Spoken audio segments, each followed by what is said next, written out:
Hello, America, and everybody else. Welcome back to Dog Bless America. I'm your host, Mark Goldwater. And as promised, today we're going to talk about Hillary Clinton and the candidacy that wouldn't die.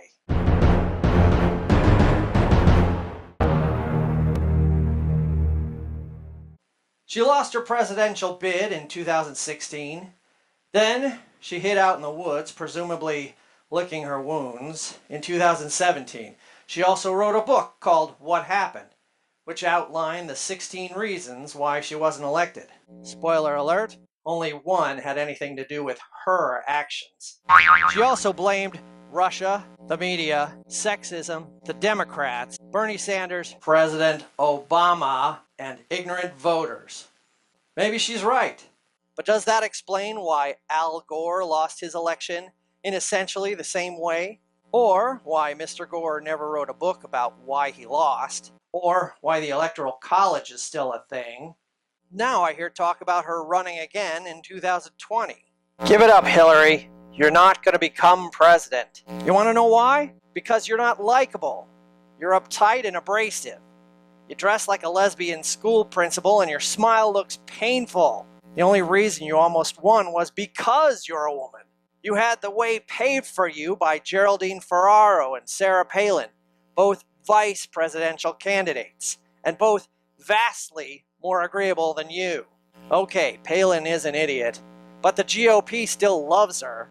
Ferraro was a dynamite candidate. She was tough, smart, photogenic, and did not ride on her husband's coattails. She had a long, respected career after her candidacy, which clearly was sunk by her being an independent woman. Congress didn't like that she filed her taxes separately from her husband. Whatever. Let's face it, 2016 was just a lousy election year. There were no good candidates.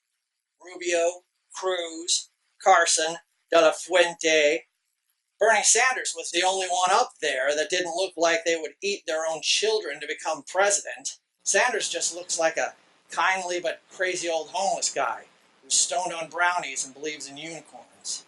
Free education. No more fossil fuels. Everybody gets a puppy. Look at my hair. Now, the DNC has made a new rule so independents like Sanders can never again run as a Democrat. I guess Americans are too simple to be trusted with more than two choices. Is that it? Have you seen the potential Democratic nominees now? These are a bunch of Hail Marys. A white woman, a Latino woman, a young black guy. Listen, if Hillary wasn't elected because she's a woman, then what makes you think a younger Latino woman will have a better chance? You couldn't find a one-legged gay Muslim woman to run? The Dems are going, well, hell.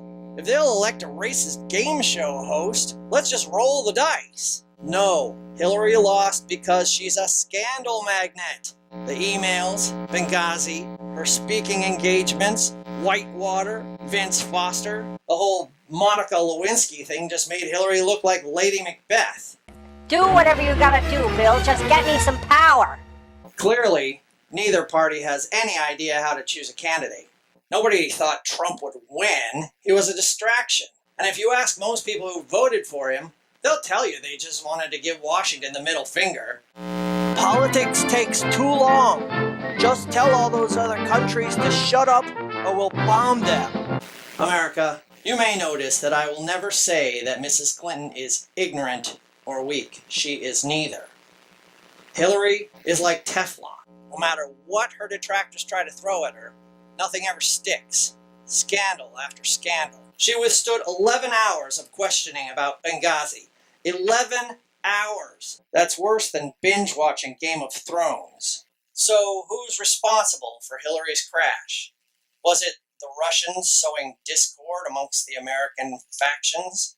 Was it infighting or sexism in the DNC? Sure, all of that played a part. But in the end, what really messed things up for Hillary was PAU. Politics as usual. The world is changing. Maybe Washington is falling behind. Yes, Donald Trump is a cartoon Mussolini, dressed like a Southern evangelist. But he was unexpected, shocking.